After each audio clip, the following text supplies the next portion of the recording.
बिस्मिल्लाहिर्रहमानिर्रहीम। आइए जी स्टार्ट करते हैं वेपर प्रेशर को। What is vapour pressure?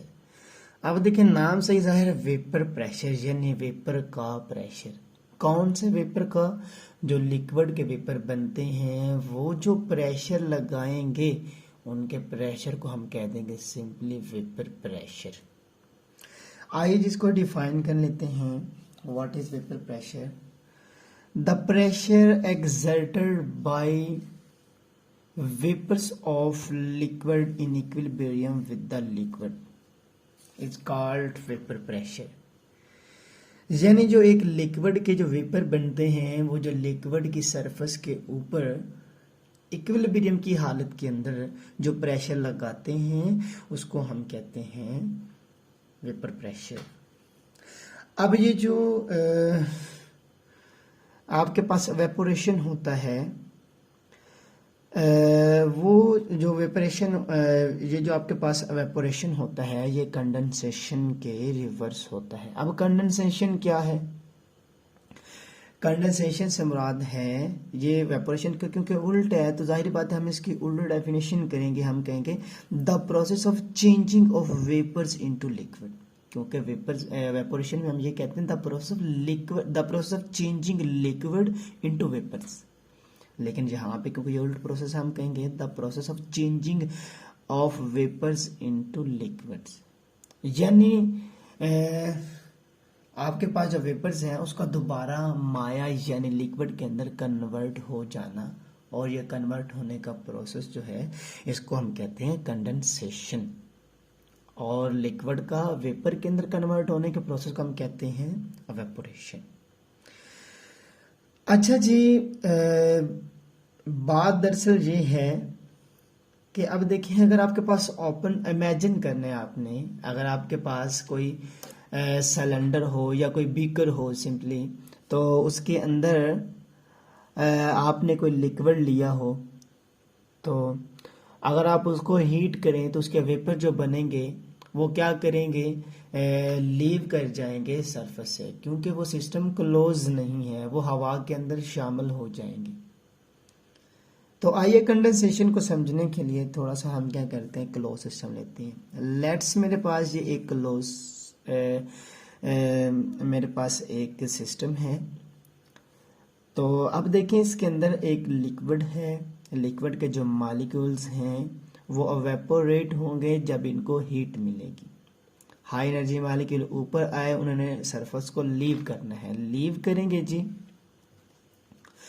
Leave करके जी ऊपर जाएंगे। जब ऊपर जाएंगे तो यहाँ पे इनको जाने के लिए रास्ता नहीं मिलेगा।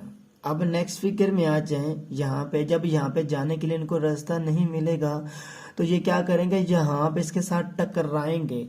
ये जो इसकी सरफेस होगी ऊपर वाली, ये जो कंटेनर होगा, जो भी वेसल होगा जिसके अंदर हमने लिक्विड लिया हुआ है, अब इसके ऊपर वाली ये जो सरफेस है इसके ऊपर टकराएंगे और इन्वायरमेंट जो है सराउंडिंग एनर्जी देंगे, और इनकी एनर्जी क्या हो जाएगी, कम। अब एनर्जी कम है तो फिर क्या करेंगे, ये दोबारा रिटर्न करेंगे, वापस करेंगे।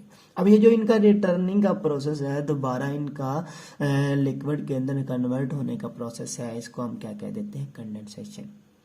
अब देखिए, शुरू में क्या होता है कि वेपोरेशन का रेट तेज होता है और कंडेंसेशन जो है वो बिल्कुल स्लो होता है। एक वक्त ऐसा आता है जब वेपोरेशन का रेट कंडेंसेशन के रेट के बराबर हो जाता है, यानी यहाँ पे वेपर्स बन रहे हैं और उतने ही यहाँ पे मॉलिक्यूल कंडेंस हो रहे हैं। यानी फॉर एग्जांपल आपको समझाने के लिए 50 मॉलिक्यूल जो है वो वेपोरेट हो रहे हैं, तो एज अ रिजल्ट क्या होगा, जब सरफेस क्लोज होगी कुछ देर बाद तो 50 ही मॉलिक्यूल क्या करेंगे, दोबारा रिटर्न होंगे। तो हम ये कहेंगे कि जितनी वेपोरेशन है उतना ही हमारे पास कंडेंसेशन है, तो इस स्टेज को हम कह देंगे डायनामिक इक्विलिब्रियम। अच्छा जी, डायनामिक इक्विलिब्रियम को डिफाइन कर लेते हैं। What is dynamic equilibrium? अच्छा जी, a stage reach when the rate of evaporation becomes equal to rate of condensation। यानी ये वो स्टेज है जब एवेपोरेशन का रेट जो है वो कंडेंसेशन के रेट के इक्वल हो जाता है। सिंपली हम इसको लिख सकते हैं, कंडेंसेशन जो है इनके दरम्यान ये डबल एरो है यानी रिवर्सिबल सिंपली ये चेंज है, तो इसके लिए मैं क्या करूँगा, डबल एरो चूज करूँगा। अच्छा, कंडेंसेशन यानी वेपोरेशन यानी इसको कहते हैं वेपर्स। वेपर्स के अंदर वेपर जो है दोबारा कन्वर्ट होंगे लिक्विड के अंदर, यानी ये वो स्टेज है जहाँ पे लिक्विड और वेपर जो है उनकी अमाउंट जो होगी वो क्या होगी, बराबर होगी। अब इस इक्विलिब्रियम की हालत के अंदर ये जो वेपर्स बन रहे हैं, ये जो प्रेशर लगाएंगे यहाँ पे सरफेस के ऊपर, इस प्रेशर को दरअसल हम कह देंगे कि वेपर प्रेशर। ये याद रखिएगा कि इक्विलिब्रियम की हालत के अंदर यानी जो उनका एवरेज ऑब्जर्व प्रेशर होगा उसको हमने कहना है वेपर प्रेशर। अच्छा जी, आइए जी आगे चलते हैं। ये जो वेपर प्रेशर है ये इंडिपेंडेंट होता है amount of liquid and volume of container. अब किसी लिक्विड की जितनी मर्जी अमाउंट हो उसका जो वेपर प्रेशर है वो उसका क्या होता है, इंडिपेंडेंट, और कंटेनर का जितना भी वॉल्यूम हो उसके ये क्या होता है, इंडिपेंडेंट, उसके ऊपर डिपेंड नहीं करता, और सरफेस एरिया के ऊपर भी डिपेंड नहीं करता। अब देखिए ना, सरफेस एरिया अगर ज्यादा होगा तो जाहिर बात है कि सरफेस एरिया जितना ज्यादा है उतने वेपर तो बनेंगे, लेकिन साथ में कंडेंसेशन का प्रोसेस भी उतना ही होगा। तो इसलिए हम कहेंगे सरफेस एरिया के इसके ऊपर कोई फैक्टर नहीं होगा। अच्छा जी, आइए जी आगे इसके फैक्टर्स के ऊपर बात करते हैं, इसके फैक्टर्स को डिस्कस कर लेते हैं। अच्छा जी, फैक्टर, सबसे पहला जो इसका फैक्टर है वो है जो इंटरमॉलिक्यूलर फोर्सेस। अब अगर इंटरमॉलिक्यूलर फोर्सेस ज्यादा होंगी तो जाहिर बात है कि वेपर कम बनेंगे। जब सिंपली वेपर कम बनेंगे तो इससे मुराद ये होगा कि वेपर प्रेशर भी कम होगा। ठीक है, इसलिए मैंने इसको लिख दिया, वेपर प्रेशर जो है वो इनवर्सली प्रोपोर्शनल है इंटरमॉलिक्यूलर फोर्सेस के।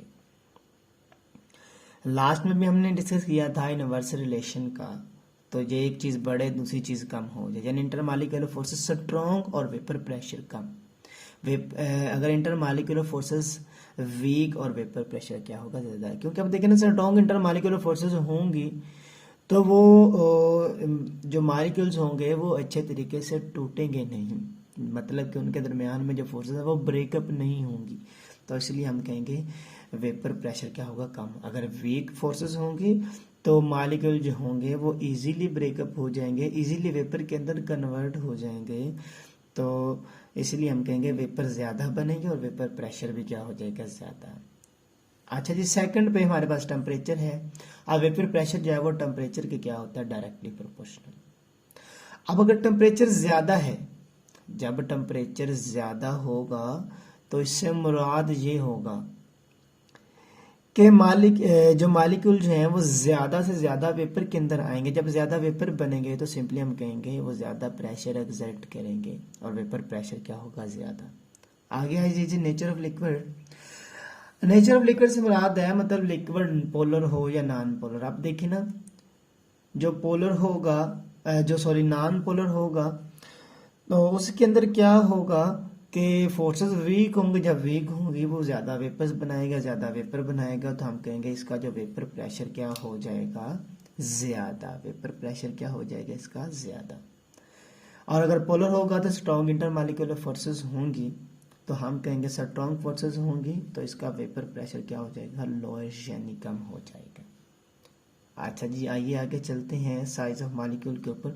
अगर साइज ज्यादा है मॉलिक्यूल का तो हम कहेंगे इसका वेपर प्रेशर कम होगा। क्यों? कि अब देखिए ना, बल्क साइज को वेपोरेट होने के लिए ज्यादा एनर्जी अब्जॉर्ब करना पड़ती है, तो इसी वजह से अगर ज्यादा एनर्जी नहीं होगी तो वेपोरेट नहीं होगे, तो हम कहेंगे वेपर प्रेशर क्या हो जाएगा, कम, क्योंकि कम वेपर्स बनेंगे।